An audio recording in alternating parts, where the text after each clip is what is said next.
Yo guys, number one, yes I am in my toilet, and number two, this video is a little bit late. It's currently 2 weeks into the Premier League season. It was a bit late. I basically recorded it and forgot I recorded it, so now I'm obviously editing it and uploading it a little bit late. Sorry about that guys. Anyway, hope you enjoy the video. Peace! Hey guys, what's up, Kidsy here?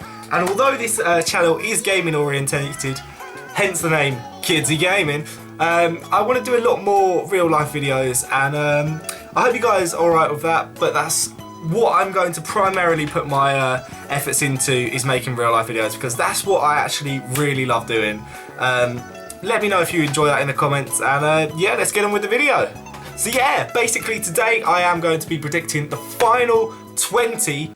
Uh-oh, retard alert!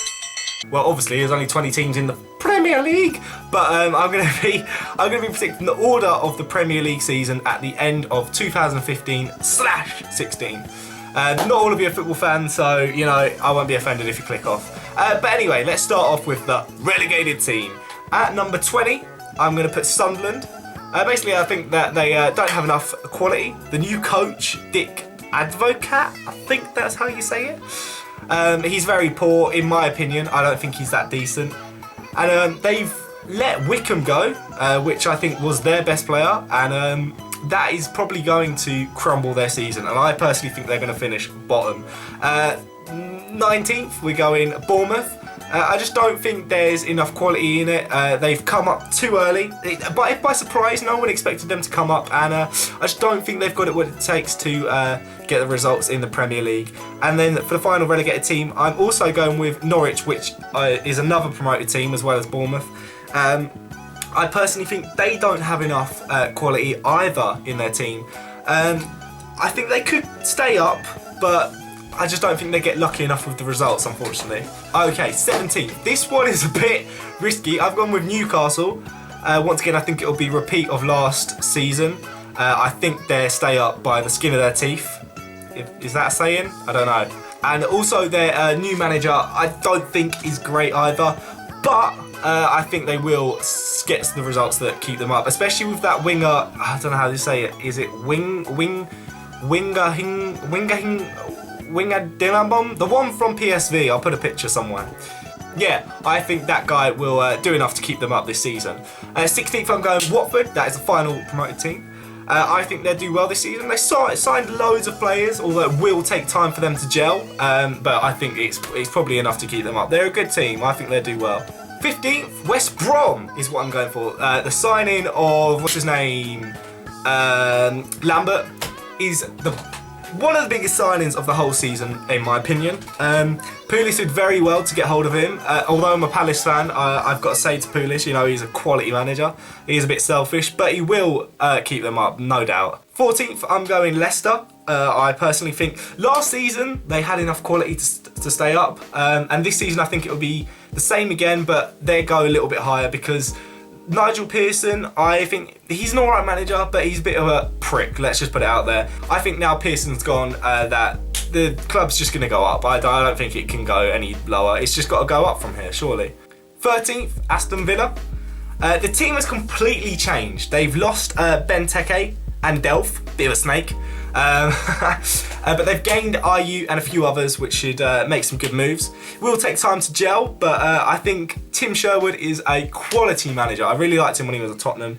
I think he'll do well at Aston Villa, and you know, I think they'll be aiming for, you know, a middle table finish, and they can do it. 12th, I'm going with Aston. No. I just fucking said that. 12th, I'm going with West Ham. They have signed a new manager. I think getting rid of Sam Allardyce was a mistake, but their new manager should do enough. They've also signed a lot more players. They've got a lot more depth, but I do think now they're already out the Europa League. I think now they're focused on the BPL, and they do well. I'm sure they do well. I mean, they've got a lot of quality in the team, and they need to stay up primarily because they're moving to the Olympic Stadium next year. They cannot go down at all cost. That is the last thing they can do, is go down. 11th, I have to go for the mighty Crystal Palace. You know, we've signed some awesome players. You know, the arrival of Pardew has totally changed the club. You know, And the signings of Wickham.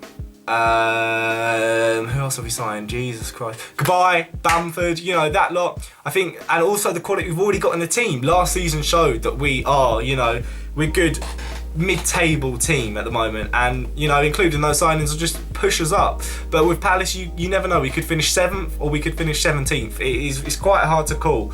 It just depends on the results, you know, obviously.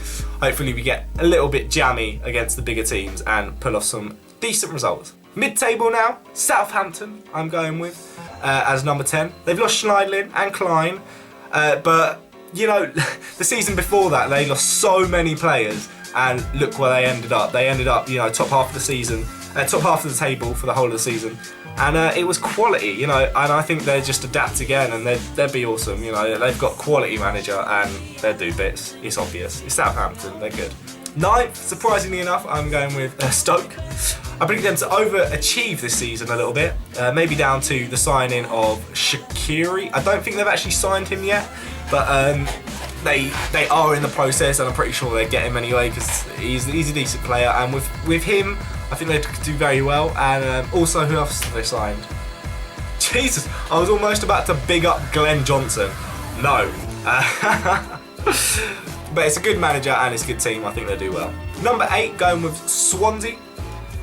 They show massive quality every time. I think their team is awesome. Gary Monk is an amazing manager. I think he'd do very well. They've also signed Ayew, which is just topping off that team, really. I think they do really well. Number 7, going with Everton. They can't repeat the awful woes of last season. Hopefully they're a little bit better. Although the only player they've signed is Cleverley, but the quality is already there. You've got Lukaku, Morales and Barkley. And, you know, there's just so much quality there. I think Martinez needs to do well, otherwise he will lose his job this season. So, you know, I think they'll do all right. Number 6, Spurs. Harry Kane. That is all. Number 5, Liverpool. They've lost Sterling, but I think that is going to definitely play to their advantage. They've got so much money now. They've signed Benteke, Klein, Firmino, and Danny Ings. And Rodgers suddenly got his, you know, head straight, and I think they do really well this season. I can't see them doing any worse than last season. And also, the same as Roberto Martinez, they've also got Rodgers also has his job on the line, as always. All managers do, but Rodgers especially has been come under the pressure last season. I think he has to produce, or he's gone. Number 4, Man United. You know, Van Gaal has got this in the bag. Signing Kai, Schweinsteiger, Schneidlin, they're all crazy players. And losing Robin Van Persie and Di Maria is just not going to affect them. I just don't think it will. I think they're going to go back to their old form and they're going to compete for the title. But unfortunately, with the other quality above them, I think they will finish around 4th. 3rd, I'm going to go with Chelsea. You may think I'm crazy, probably am. But I just don't think they're going to do as well this season. Yeah, Mourinho is one of the best, if not the best manager in the league, which doesn't make sense. But I do think that their whole philosophy of sitting back on the ball and maybe just going too defensive is going to be exploited this season. And I really don't think they're going to do as well. I don't think they've got the title in the bag at all. 2nd, I'm going with Man City. Aguero, Toure, Sterling. Just sounds deadly. I think they'll do quality this season. They did unlucky last season to not get the title. There was a stage where it was very close. I think Man City were in the lead for a little bit. I don't know. But although they bought their way into the league, I think they've got quality players, a quality manager, and I'm putting them as 2nd. They could come 1st. I don't know. Maybe. I don't know. It's hard to decide. 1st, the one team that's missing. You're probably going to call me crazy for this one, but I'm going with Arsenal. I think they've got such quality in their whole team, got so much depth. You know, you just think Sanchez, Giroud, you've got Ospina as goalkeeper. You know, you've got, oh no, they've got Cech now as goalkeeper. That's even bigger for them. You know, it's crazy. The only thing is their defence has been a little bit shaky, but I think they've got enough up front to win the league. I mean, 3 weeks into the league, I'll probably be like, what? But for now, I am going with Arsenal to win the league, as bizarre as it sounds. Well, that's my predictions. Leave yours in the comment section below. Let me know what team you support. Obviously, I support Crystal Palace. But yeah, just leave it in the comments. I hope you did enjoy this video. It's probably a load of shit and it's probably 100% wrong. At the end of the season, we all go through it and check how many I got right. But it probably will be none. But anyway, I hope you guys enjoyed this video. I just got in from work, so I'm very, very, very tired. So it might have not been the best video in the world. But nevertheless, I hope you enjoyed it. And I will see you in a few days with another video. Peace!